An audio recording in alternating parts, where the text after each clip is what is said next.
Je suis Samba Sall, membre du mouvement Maître Malick Sall.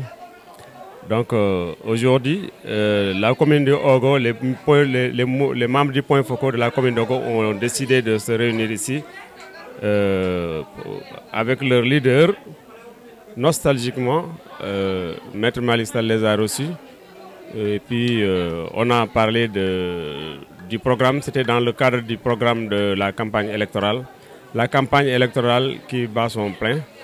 Le mouvement a décidé d'intensifier la campagne pour soutenir Maître Malick Sall derrière Amadou Ba pour qu'il gagne au premier tour. Les points focaux là, Maître Malick Sall a un groupe de points focaux qui constitue presque dans tout le Sénégal, quoi, qui sont constitués partout dans le Sénégal, dans toutes les régions, notamment à Ogo. Ogo, les 56 villages, chaque village, on a 2 points focaux. Donc, ils se sont réunis ici, les points focaux qui, aujourd'hui, constituent la force vive de cette commune. Certains imitent Maître Malick Sall, mais ils ne peuvent pas atteindre, quoi. Les décisions qu'on a prises, les doléances en adduction d'eau, en électricité, et puis en renforcement de capacité des femmes, la calebasse, ainsi de suite. Voilà, donc là, Maître Sall était là-dessus depuis lors.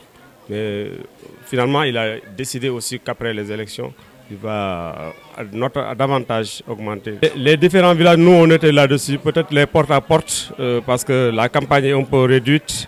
Comme c'est réduit, on est obligé de faire des porte-à-porte. Et puis, on a 2 jours de campagne dans la commune de Ogo. Lui, peut-être, ne sera pas avec, mais nous, on va sillonner toute la commune, porte à porte dans les maisons. Et puis voilà, aujourd'hui, c'est les points focaux. Demain, c'est une assemblée générale du village, quoi. Bon, Maître Sall dafa décidé d'accompagner, nous recevoir les points focaux de la commune de Ogo. Nous m'avons fait Maître Sall dafa détenir des points focaux partout si réunis, quoi. Notamment dans le département et dans la commune de Ogo. Mom nak yorna lo xamantene ni du leader bu ne moko am waaw ñepp ngi koy imiter mais mënuñu ko atteindre, quoi. Donc point focaux yi tay ñew nañu fi pour waxtaan ci programme campagne électorale bi campagne électorale bo bi nga xamantene ñu ngi koy battre en plein. Donc ci programme campagne bi comme ko dañ ko xawa écourter touti légui nu mu tuddati dañuy sillonner dans la commune 2 jours de campagne, les 56 villages. On va essayer de tout faire pour atteindre tous les villages. À part ça, on a 2 jours de visite porte à porte dans toutes les maisons. À Dantiad et d'autres points focaux aussi le feront dans leur village. Les points focaux bu ñu am ni ñun dañoo am loo xamante ne ni ñu bëri amuñu ko parce que dem nañu bay tuddante ay doom léegi actuellement ni affaire de mbokk la, quoi. Projet yi ñu ko won ak tey jii nii mooy projet d'adduction d'eau, notamment à Kawel Dantiadi, Dobuli Dantiadi extension la ak yeneen kii, quoi. Donc moom accepté na après les élections peut-être dinañu jàppale pour mu mun ko àggali, quoi, bu soobee Yàlla. Non, campagne gi ñun ñu ngi si woon si campagne bi avant sax lii di commencer. Tey encore commencé campagne bi ñëw na ñun dafa ñu fekk si li ñu nekkoon, quoi. Voilà, parce que ba ñuy ci révision liste électorale on avait sensibilisé les gens pour aller s'inscrire ou réviser bi yoon amuloon inscription mais révision liste électorale la woon, quoi. On avait sensibilisé pour que les gens aillent réviser leur pièce d'identité. On a fait à peu près des milliers. Ouais, donc et puis beaucoup ont retiré leur carte électeur, quoi. Tout ça, ça fait partie de la campagne électorale. Bon, assalamu alaikum mbokk yi, ñoo ngi leen di nuyu di leen sant.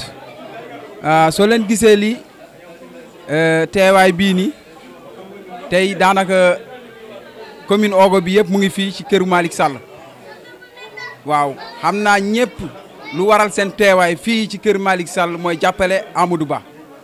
Loolu rek moo tax ñu jóg ngir gunge seen leader Maître Malick Sall jàppale Amadou Ba dès le premier tour, Inch'Allah. Loolu mooy seen taxawaay. Soo leen gisee réunion bi tey loolu mooy li waral réunion bi ñin nag ñi ngi fii ci biir commune Ogo Malick Sall rek la ñu gis ndaxte moo ñu gis Malick Sall la ñu àndal ndaxte moo ànd ak ñun Malick Sall la ñuy gëm ndaxte moo ñu gëm. yaakaar bu rëy la ñu am yaakaar bu rëy la ñu am ndaxte ñun wóolu nañu maître Malick Sall Malick Sall moo ñu joxañal Amadou Ba te xam naa ni Malick Sall du ñu joxañal koo xamante ni wóoluwu ko ñun am nañu yaakaar bu wóor yaakaar bu dëgër que ni Amadou Ba day gagné élection yi incha allah yéen gis ngeen li xew ci tournée yi Amadou Ba ci biir Sénégal nit ñi ñëpp génn nañu ñëpp bëgg nañ ko lii day wane ni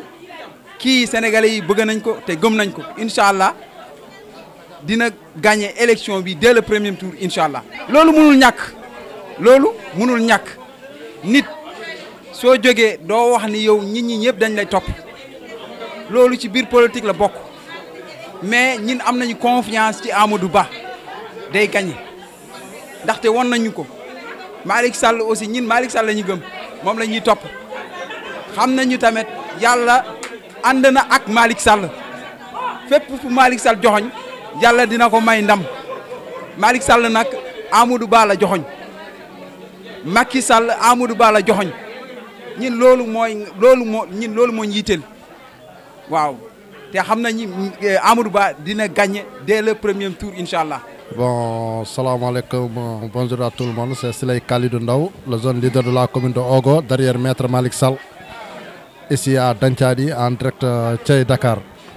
Aujourd'hui, on est là derrière Maître Malick Sall pour le soutien à Ahmadou Ba, pour réélire M. Amadou Ba dès le premier tour pour la continuité des travaux du président, son Excellence M. Macky Sall, que tout le monde a vu cette réalisation vraiment, qui sont satisfaisants et tous les Sénégalais vraiment et le monde entier ont vu ce qu'il a réalisé pendant tout le Sénégal, dans tout le Sénégal et partout au Sénégal. Et ce que disaient les Wolof Wedigis Bokouti, vraiment si vous voyez l'accueil que les populations réservées à son Excellence M. Amadou Ba, vraiment c'est rassurant dès le premier tour. On va réélire M. Amadou Ba dès le premier tour, Inch'Allah, au soir du 24 mars 2024. Oui, toujours c'est le cas. Le Fouta Mom, c'est pour Macky Sall, c'est le titre foncier du président Macky Sall. Parce que même si vous voyez l'accueil que les Foutans qui ont réservé à M. Amadou Ba, ça montre vraiment que Fouta reste toujours derrière son Excellence M. Macky Sall et derrière la PR du président Macky Sall. Et aussi pour soutenir Ahmadou Ba dès le premier tour.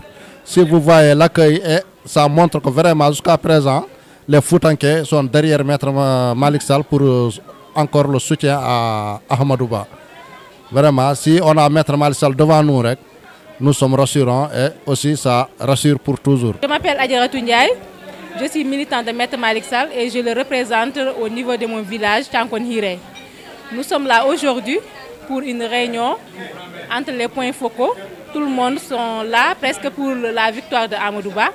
C'est ça qu'on veut et on va soutenir Maître Malick Sall dans ce projet et dans cette campagne. On va aller jusqu'au bout pour le soutenir.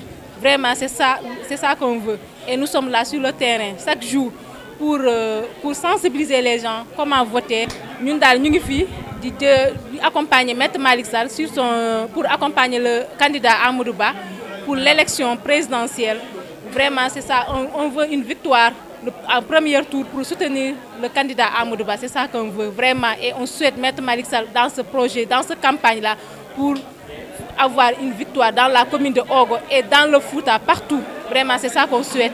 Sur une réunion Taïbi, Maître Malick Sall moo ñu woote woon bu ñu woote woon ba pare nee na tous les points focaux chaque village dans la commune de Ogo ñu ngi fii presque fu mouvement fu mu nekk ku nekk mu ngi fii représenté ko pour mu expliquer ñu xam nga dañoo nekk ci koor campagne bi dafa xaw a metti moo tax instant yi ñu woo chaque représentant mu ñëw toog fii mu waxtaan ak moom bu waxtaanee ak moom ba pare ku nekk dem delluwaat ci dëkkam bu delluwaatee ci dëkkam ba pare mun a expliquer ñeneen yi léegi c'est ça que loolu moo tax ñu ngi fii encore jël ay quelques éléments pour faire une tournée dans la commune pour voir pour sensibiliser les gens pour waxtaan ak nit yi encore ñu xam encore fu ñu nekk pour accompagner le président le candidat Amadou Ba loolu lañ bëgg. décision bu ñu jël instant yi chacun retourne dans son village sensibiliser ces gens sensibiliser ces militants. Même ñu nekkul ci ñun dañoo bëgg ñu ñëw rejoindre pour soutenir le candidat Amadou Ba pour une victoire éclatante en premier tour le 24 mars 2024 Inch'Allah. Loolu lañ bëgg té encore fuñu mujjé ni dañoo bëgg def une tournée dans la commune de Ogo pour voir toute la population dans chaque village pour waxtaan ak ñom encore comme d'habitude lañu doon def à chaque fois à chaque caravane luñu doon def à chaque élection comme d'habitude comme on a l'habitude de faire. Loolu lañu nekk ni pour dire vraiment encore ñu ngi leen di gërëm waa Thiey Dakar vraiment vous avez tout fait, vous avez nous accompagné dans toutes les tournées. Vraiment gis nañu seen taxawaay vraiment kontaan nañu trop. maa ngi tudd Abou Samba Dia coordinateur maître Malick Sall le sage du groupe les points focaux, c'est-à-dire les anciens qui ont débuté ñi nga xam ni dañu débuté programme politique avec maître Malick Sall depuis 2016. suñu teewaay fii mooy ñëw wuyu ji invitation suñu leader suñu fierté maître Malick Sall ndax moom mooy suñu leader politique et en plus suñu grand frère. Donc bu ñëwee ci gox bi dans la commune de Ogo mënul ñibbi gisul ay mbokkam gisul njabootam ndax ñun politique moom moo ubbi bunt bi mais nag ñun njaboot maître Malick Sall lañu avant tout. Donc bu loolu passé ñëw nañu il nous a bien accueillis teral nañu fii la ñu ndogo donc lépp baax na lépp rafet na waxtaan nañu également xam nañu bu baax a baax lan mooy tànkaam lan mooy yéeneyam. Amadou Ba dañ koy jàppale ndax si moom la ñu gis ni moom mooy la paix d'abord jàmm Sénégal moom mooy continuité plan Sénégal émergent, c'est-à-dire moom mooy l'ombre de Macky Sall kon ñun ñu téye woon Macky Sall ñu gis si moom lu baax loolu la ñu bëgg a continuer si Amadou Ba loolu et que Amadou Ba compétence am jaar-jaaram mbaaxam yaruwam ak yéene am si Sénégal ñun ku bëgg Sénégal la ñu bëgg ku bëgg jàmm Sénégal la ñu bëgg ku mun a avancer Sénégal la ñu bëgg moo tax ñu bëgg Amadou Ba. ñun de Ogo yàgg na pare ñun yàgg nañu pare bi ñu duggee si arène politique ak maître Malick Sall si la ñu pare bu ñu yeewoo guddi pare nañu bu ñu yeewoo bëccëg pare nañu bu ñu yeewoo suba teel tam pare nañu def na événement yi wane na ko campagne bi si weeru koor la keroog bi ñu koy teeroo fii il faisait 1h du matin mais dañu yendoo woor mais bu ñu yëgee ni ko mu ngi si yoon pour ñëw commune de Ogo ñëpp a jóg dem Ourossogui teeru ko loolu wone na ni que ñun pare nañu yàgg na pour Amadou Ba c'est le meilleur.